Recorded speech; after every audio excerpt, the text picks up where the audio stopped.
Welcome back to the Kesier Report. I'm Max Kesier. Time now to go to Shanghai and speak with Dan Collins of the ChinaMoneyReport.com. Dan, welcome back to the Kesier Report. Thanks, Max. Great to be back. All right, Dan, the president of China was in the UK a week or two ago, and he was cutting lots of deals. The Chinese state is going to start running the UK state. What's going on, Dan? Well, yeah, I call this the Sino-UK Love Fest. It's been all over here in the press. British politicians were fawning all over themselves in what looked like really one developing country supporting a developed country. So what I mean is the deals, there was roughly $40 billion signed in deals. Obviously, these deals have been in the works for a long time. Hinkley Point nuclear reactor. But you had basically China General Nuclear Corp taking a stake in 3 nuclear power plants in the UK, including a majority stake in one in East London.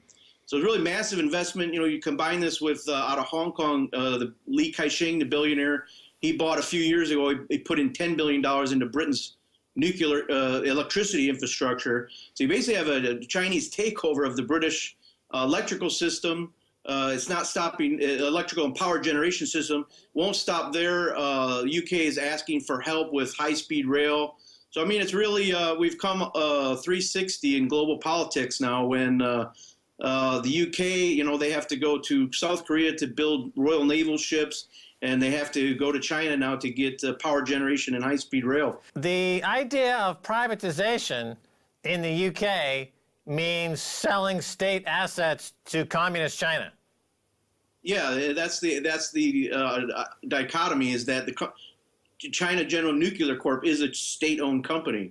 So we have privatized to only go to another country's state-owned companies. We've seen this in the UK all along. All of the income-producing assets that would be generating, let's say, retirement income for Britons is being sold to state asset-owning foreign governments so that when people in the UK use the rail system or the energy system, they're paying for retirement benefits for state employees in other countries. That's Osborneonomics, I guess. Now, the first phase of the Cross-Border Interbank Payment System, or CIPS, was launched last week in Shanghai. What is it? What does it portend to do?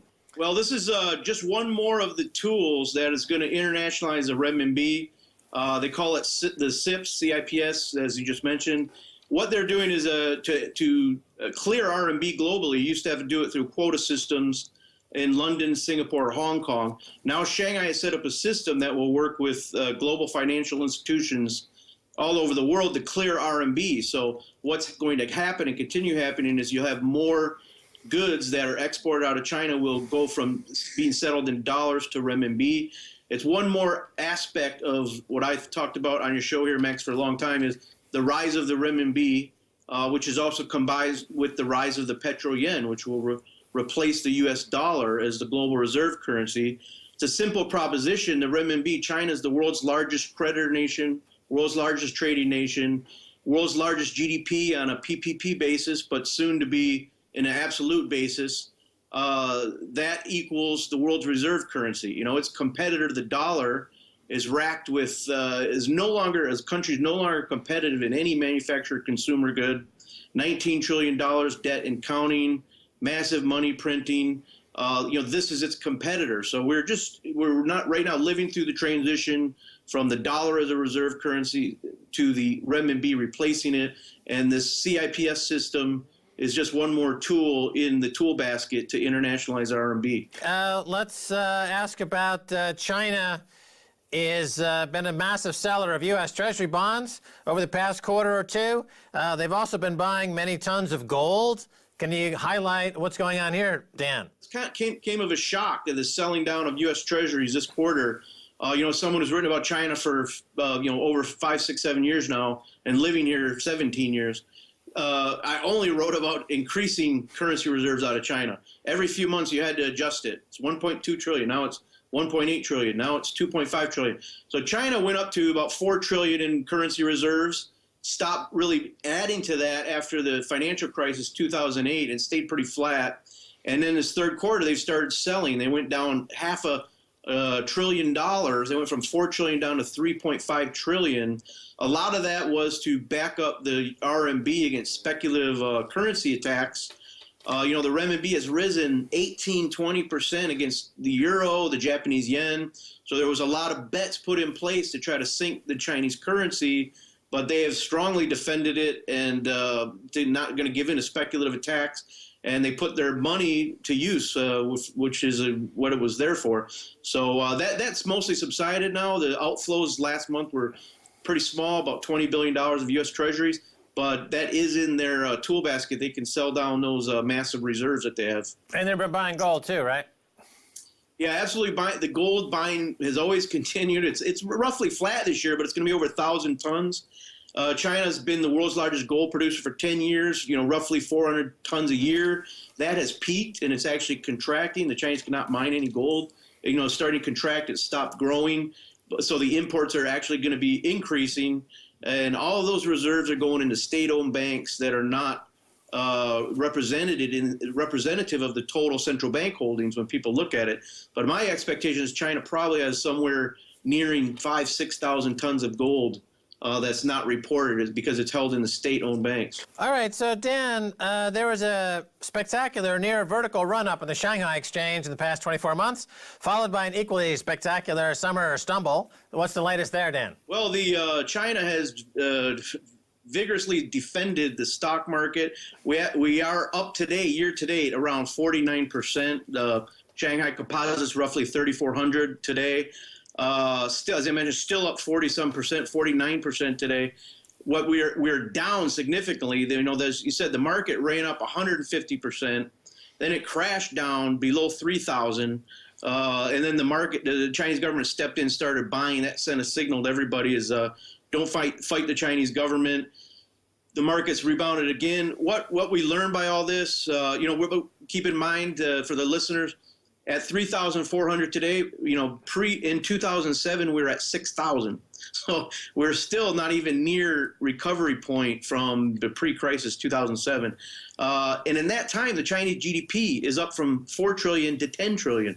So the GDP has expanded dramatically while the stock market has stayed relatively flat and gone even down. So in our run-up, we went up to 5,000, crashed down to 3,000. So what we learned by all this is, surprise, surprise, the Chinese are gamblers. They love to gamble. Macau didn't become 5 times the size of Las Vegas for no reason. And but at the end of the day, it's really covered extensively in the Western media.